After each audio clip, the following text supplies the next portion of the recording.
Alors là, c'est clair, c'est à la fois goûteux et diététique. Je dirais peut-être une daube. La tarte aux pommes, à la fois parce que c'est bon, puisque ça peut permettre de l'envoyer sur la tête des gens déplaisants. Des recettes collectives, qui peut être la bouillabaisse, qui peut être le pot-au-feu, mais ce sont des choses qui sont connotées. Parce que la bouillabaisse est connotée, pas toujours favorablement, et on a tort. Le pot-au-feu, c'est plan-plan. Alors, est-ce que c'est la salade niçoise? Enfin, ce ne serait pas une recette de cuisine d'un chef qui invente quelque chose, mais qui rassemble et qui met en ordre, et en ordre inventif, des ingrédients divers qui sont les collectivités. Ah, un soufflé, hein, ça monte et puis il faut que ça prenne forme.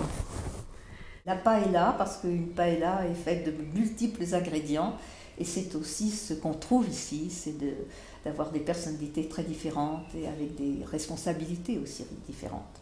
Parce que dans la daube, on mélange tous les ingrédients qui cuisent ensemble, sans qu'il y ait de préparation de chacun des ingrédients séparément. Et dans le fond, peut-être que ce qui est intéressant à l'EPC, c'est qu'on peut faire des études sur différents domaines ou différentes zones, sans pour autant que ça soit... et puis on mélange tout pour faire un truc, et pour faire l'action de l'EPC. Pour moi, c'est comme un plat de lasagne, vraiment parfaitement réussi. C'est-à-dire qu'il y a tous les ingrédients.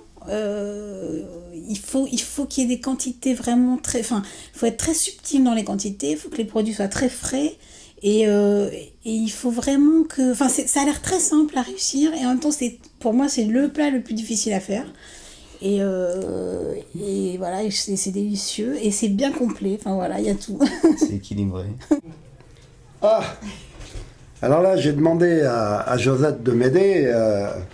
Et puis, elle a eu une idée tout à fait géniale que je reprends complètement à mon compte, c'est la Grande Chartreuse. Alors la Grande Chartreuse, pour les gens qui ne connaissent pas, il y a d'abord beaucoup d'ingrédients, et l'Observatoire ne cesse d'aller récolter partout des ingrédients, voilà. Et il y a un côté très mystérieux dans la recette de la Grande Chartreuse, ne serait-ce que parce qu'il n'y a aujourd'hui, par exemple, encore que 3 moines de la Grande Chartreuse qui la connaissent. Et puis, qu'est-ce que c'est la Grande Chartreuse? C'est un vrai remontant. C'est quelque chose qui te redonne la pêche. À consommer avec modération. Mais pas pour l'Observatoire, par contre.